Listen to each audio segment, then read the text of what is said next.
Good morning, people. Hi, purpose-driven women. How are you? It's Patricia Tomlinson.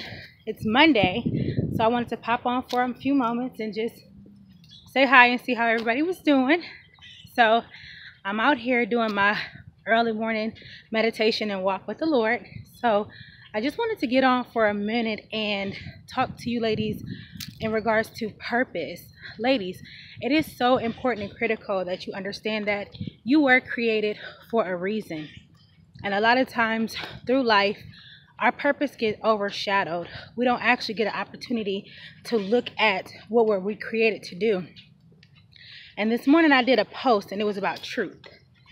And so when I think of truth, there are many different types of things out in the world that may serve as being true, but that does not necessarily mean that it is the truth.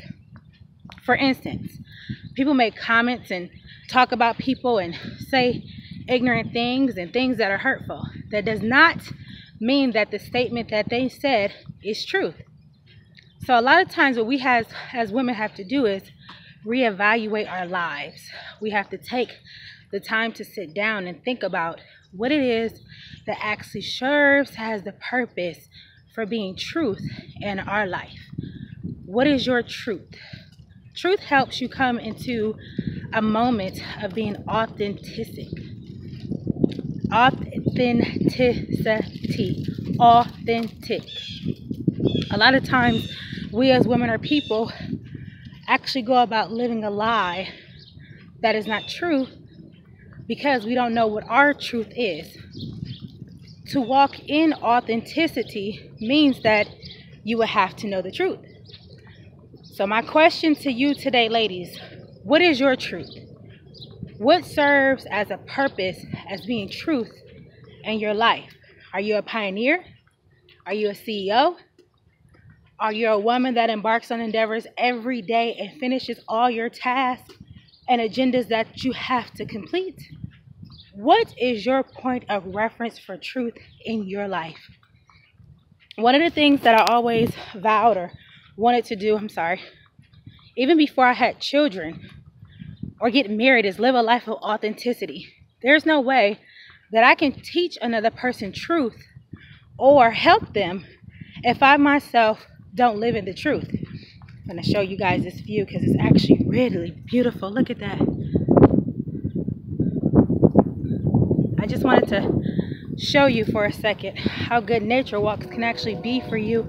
It takes you out of the mundane of life or doing the same thing. It's actually good for you to go on walks to refresh yourself. It's so big and vast out here, it just actually opens you up to the possibilities of what life has to hold.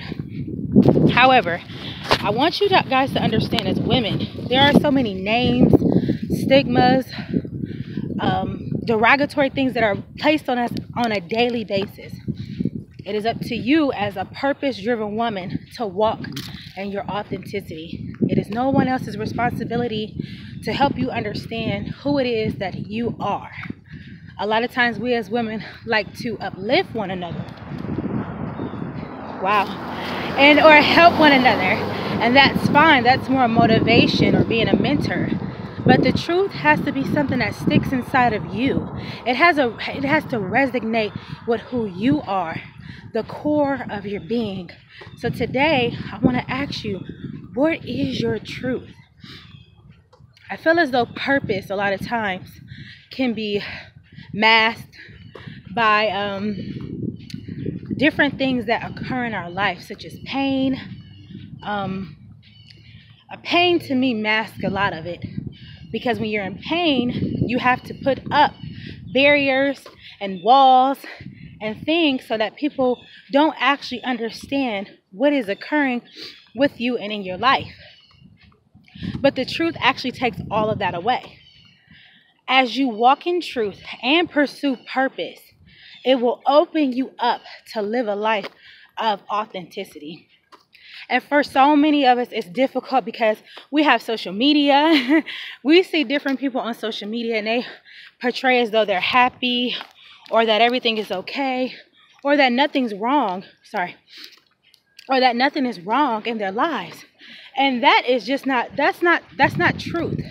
Because when you meet them on a personal level, a lot of times you will notice that behind the veil of what they portray to be either on social media or in their lives, so many of them are broken. I'm sorry, a car just drove past. So many people are broken.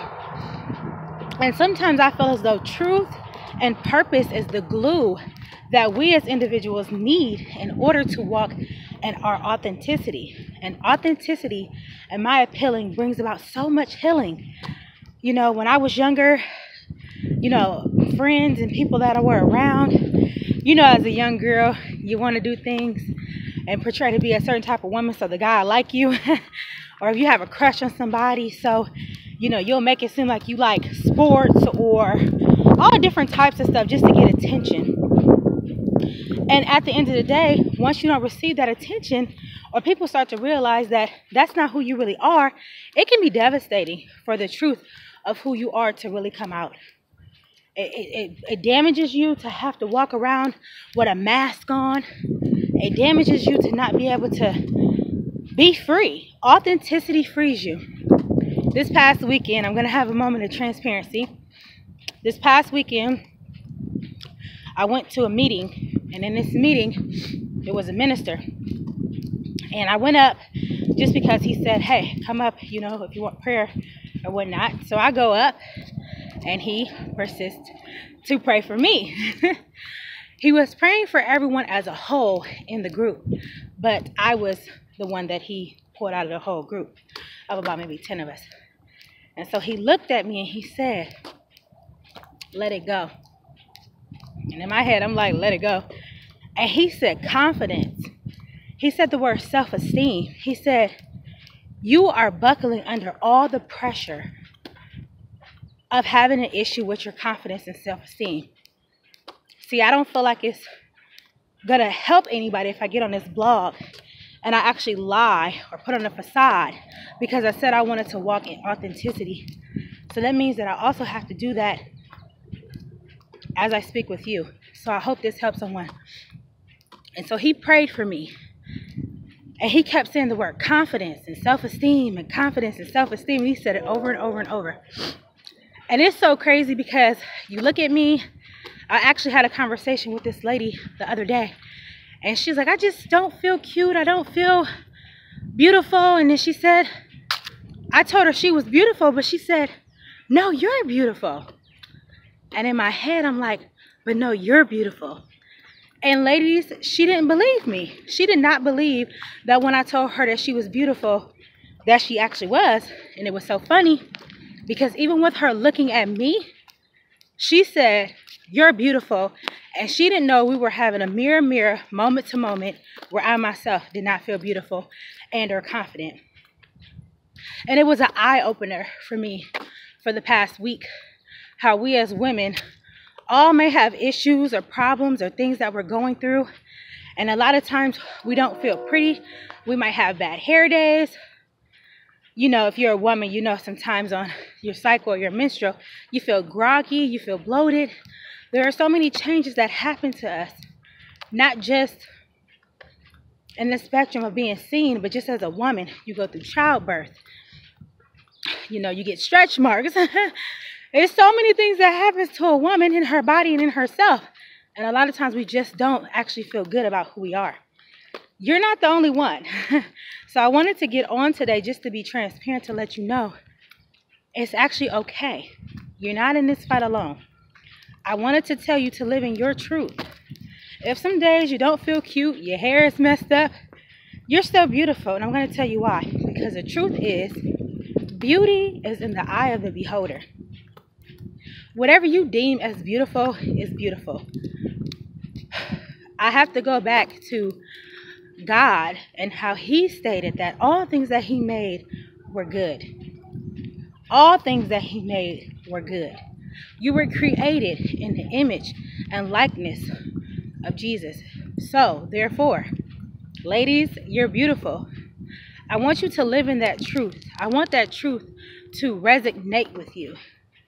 So I'm praying for all of us in regards to our confidence and our self-esteem, to know sometimes the things that you see on social media or with people, it's not even their truth. A picture can say 1,000 words, but when you sit down and actually talk with people and get into the core and understand who they are, some people don't know who they are. They are simply going from outward looks, image, body, shape, size. If you sit down and try and have an intelligent conversation with some of these people, you won't get anything but surface. So I guess what I'm trying to explain to you is be a woman of substance and not surface. Be a woman that is in depth with herself, loves herself, cherishes herself. Lady, this is what actually being a purpose-driven woman is all about. It's about embracing the authenticity of who you are, flaws and all. Understanding that you're different and you're unique. It's a little dog over there. And you're different and you're unique. No one has your blueprint. No one has your DNA. No one has your thumbprint, your fingerprint. No one has your hair. No one has your smile. No one can be you. You are a masterpiece. You're beautiful. You're authentic, ladies. Nobody is like you. So therefore today, I want you to live in your truth. I want you to embrace everything about you that is unique, different, flawed. Those are the areas that stick out. You look at me, and the lady said it. She said, "You're beautiful." And when I looked at her, she had a glow. And I said, "No, you're beautiful." And she said, "On the inside." That spoke volumes to me, because our beauty as women should protrude from the inside. There is so much perfection that is taking place on the outside. But are we as purpose-driven women perfecting ourselves on the inside? Are we taking the necessary time to understand ourselves, our purpose, why we were created? What is it that we have to do in this earth? You know, it's deeper than what meets the eye. Your substance is deeper than what meets the eye. So today, I came on my prayer walk. I wanted to come on and just give you ladies some inspiration and help you understand. Social media and what people have to portray is not the end of who you are. I know there are a lot of people that don't feel comfortable posting pictures. Some women don't even feel comfortable actually posting their face because of how they view about themselves. But today I just wanted to